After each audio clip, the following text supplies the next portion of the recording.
There are few figures in American history as widely admired as Abraham Lincoln. He is remembered as the Great Emancipator, the preserver of the Union, a moral leader in a time of crisis, a man who stood almost alone against the greatest injustice in American history. And for many, that image feels settled, resolved. But what if it isn't? Because history is not just a collection of facts.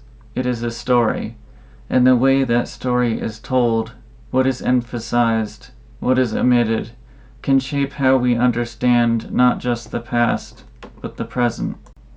In The Real Lincoln, Thomas D. Lorenzo makes a much stronger claim, that the Civil War did not simply preserve the Union, but fundamentally transformed the nature of American government, from a system of relatively limited decentralized power into a far more centralized state, and that Abraham Lincoln played a decisive role in that transformation. This is not the version of Lincoln most people are taught, and it is not a comfortable argument, because it suggests that the legacy of one of the most admired figures in American history may not be tied only to freedom, but also the expansion of power. According to the book, Lincoln's political career was not defined primarily by slavery, but by a long-standing commitment to a particular economic vision, a vision associated with Henry Clay's American system, including protective tariffs, government subsidies, and a centralized financial structure. From this perspective, the Civil War becomes something far more complex, not only a moral struggle, but also a turning point in the structure of the American state. The book goes further. It argues that before the war, the United States functioned as a more decentralized system, where states retained significant autonomy. But after the Civil War, that structure had changed. Power became more centralized, more consolidated, more national, and that transformation shaped the system that exists today. Because this is not just a question about Lincoln, it is a question about power. What justifies it? What limits it? And what happens when those limits are tested in times of crisis? History shows us again and again that moments of emergency often become moments of expansion, where actions that would once have been unthinkable become possible, and once taken are rarely fully reversed.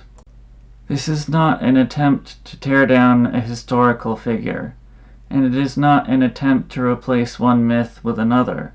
It is an attempt to look more closely, to examine the argument presented in this book, to weigh its claims against the historical record, and to undertake what is at stake in how we interpret the past.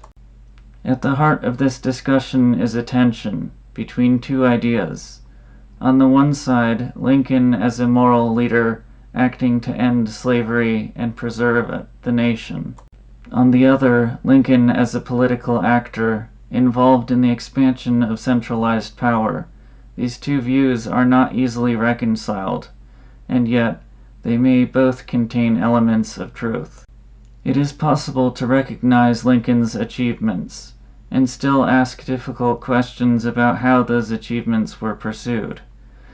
It is possible to admire the outcome and still examine the process. And it is possible that history is more complex than either full praise or full condemnation. Because the real question is not simply, was Lincoln good or bad?